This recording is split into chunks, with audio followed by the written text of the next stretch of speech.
নমস্কাৰ। আজি লতা মংগেশকাৰ সম্পৰ্কীয় বহু গুৰুত্বপূৰ্ণ তথ্যৰ লগতে 20টা প্ৰশ্ন আপোনালোকলৈ লৈ আহিছোঁ। প্ৰশ্ন নম্বৰ 1, লতা মংগেশকাৰ কোন আছিল? উত্তৰ, প্লেবেক ছিংগাৰ। প্ৰশ্ন নম্বৰ 2, লতা মংগেশকাৰৰ জন্ম কেতিয়া হৈছিল? উত্তৰ, 28 ছেপ্টেম্বৰ 1929 চনত। প্ৰশ্ন নম্বৰ 3, লতা মংগেশকাৰৰ জন্ম ক'ত হৈছিল? উত্তৰ, ইন্দোৰ, মধ্যপ্ৰদেশ। প্ৰশ্ন নম্বৰ 4, লতা মংগেশকাৰৰ শৈশৱৰ নাম কি আছিল? উত্তৰ, হেমা। প্ৰশ্ন নম্বৰ 5, লতা মংগেশকাৰৰ মৃত্যু কেতিয়া হৈছিল? উত্তৰ, 6 ফেব্ৰুৱাৰী 2022 চনত। প্ৰশ্ন নম্বৰ 6, লতা মংগেশকাৰৰ মৃত্যু ক'ত হৈছিল? উত্তৰ, মহাৰাষ্ট্ৰৰ মুম্বাইৰ ব্ৰিজ কেন্দ্ৰী চিকিৎসালয়ত। প্ৰশ্ন নম্বৰ 7, কিমান বছৰ বয়সত লতা মংগেশকাৰৰ মৃত্যু হৈছিল? উত্তৰ, 92 বছৰ বয়সত। প্ৰশ্ন নম্বৰ 8, কোন সুৰ সামগ্ৰী কোকিল কণ্ঠী নামেৰে পৰিচিত? উত্তৰ, লতা মংগেশকাৰ। প্ৰশ্ন নম্বৰ 9, লতা মংগেশকাৰৰ মাতৃৰ নাম কি আছিল? উত্তৰ, শিৱন্তী মংগেশকাৰ। প্ৰশ্ন নম্বৰ 10, লতা মংগেশকাৰৰ পিতৃৰ নাম কি আছিল? উত্তৰ, দীননাথ মংগেশকাৰ। এইখিনিতে উল্লেখ কৰি থওঁ যে লতা মংগেশকাৰৰ 5গৰাকী ভাতৃ আৰু ভগ্নী আছিল আৰু ইয়াৰ ভিতৰত লতা মংগেশকাৰ সকলোতকৈ ডাঙৰ আছিল। তাৰপিছতে আশা ভোছলে, উষা মংগেশকাৰ, মীনা মংগেশকাৰ আৰু একেবাৰে কনিষ্ঠ ভাতৃৰ নাম আছিল হৃদয়নাথ মংগেশকাৰ। প্ৰশ্ন নম্বৰ 11, লতা মংগেশকাৰে দাদা চাহেব ফাল্কে বঁটা কেতিয়া লাভ কৰিছিল? উত্তৰ, 1989 চনত।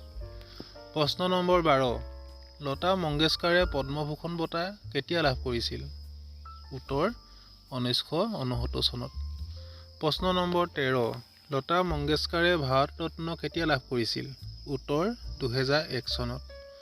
প্ৰশ্ন নম্বৰ 14, লতা মংগেশকাৰে মহাৰাষ্ট্ৰ ভূষণ পুৰস্কাৰ কেতিয়া লাভ কৰিছিল? উত্তৰ, 1997 চনত। প্ৰশ্ন নম্বৰ 15, লতা মংগেশকাৰে পদ্মবিভূষণ বঁটা কেতিয়া লাভ কৰিছিল? উত্তৰ, 1999 চনত। প্ৰশ্ন নম্বৰ 16, লতা মংগেশকাৰে IIFA life time achievement award কেতিয়া লাভ কৰিছিল? উত্তৰ, 2000 চনত। প্ৰশ্ন নম্বৰ 17, Filmfare life time achievement award Lata মংগেশকাৰে কেতিয়া লাভ কৰিছিল? উত্তৰ, 1994 চনত। প্ৰশ্ন নম্বৰ 18, লতা মংগেশকাৰে 1949 চনত কোনখন হিন্দী চিনেমাৰ বাবে গান গাইছিল? উত্তৰ, মহল, আয়েগা আনেৱালা শীৰ্ষক গীতটি।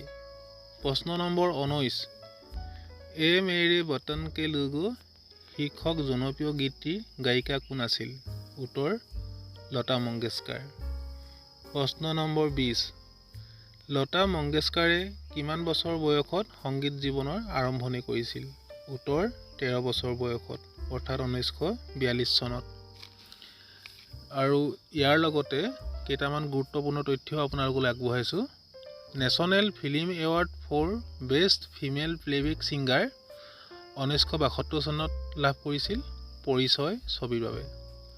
1974 চনত পুৰা কাগজ ছবিৰ বাবে এই বঁটা লাভ কৰিছিল আৰু 1990 চনত লেকিন ছবিৰ বাবে তেওঁ নেশ্যনেল ফিল্ম এৱাৰ্ড লাভ কৰিছিল। Filmfare award for best female playback singer লাভ কৰিছিল 1970 চনত। Filmfare special jury award লাভ কৰিছিল 1995 চনত। Zee Cine award for best playback singer female লাভ কৰিছিল 1998 চনত। ফিল্ম ফেয়াৰ এৱাৰ্ড তুম মেৰে মন্দিৰ তুম মেৰে পূজা গানৰ বাবে 1966 চনত লাভ কৰিছিল। 1974 চনত সৰ্বাধিক গীতত কণ্ঠদান কৰাৰ বাবে গিনিছ বুক অফ ৰেকৰ্ডছত তেওঁৰ নাম অন্তৰ্ভুক্ত হৈছিল। লতা মংগেশকাৰৰ অন্য নাম আছিল কুইন অফ মেলোডি আৰু voice of the millennium. Lata Mangeshkar এগৰাকী প্লেবেক ছিংগাৰ, মিউজিক কম্প'জাৰ আৰু ফিল্ম প্ৰডিউচাৰ আছিল। লতা মংগেশকাৰ 1999 চনৰ 22 নৱেম্বৰৰ পৰা 2005 চনৰ 21 নৱেম্বৰলৈকে ৰাজ্যসভাৰ সাংসদ আছিল আজিৰ ভিডিঅ'টো ইমানেই আছিল। পুনৰ এটা গুৰুত্বপূৰ্ণ বিষয়বস্তু লৈ আপোনালোকৰ মাজলৈ সোনকালে আহি আছোঁ। সেয়েহে চেনেলটো ছাবস্ক্ৰাইব কৰি ল'ব আৰু ভিডিঅ'টো লাইক আৰু শ্বেয়াৰ কৰিবলৈ নেপাহৰিব। ধন্যবাদ।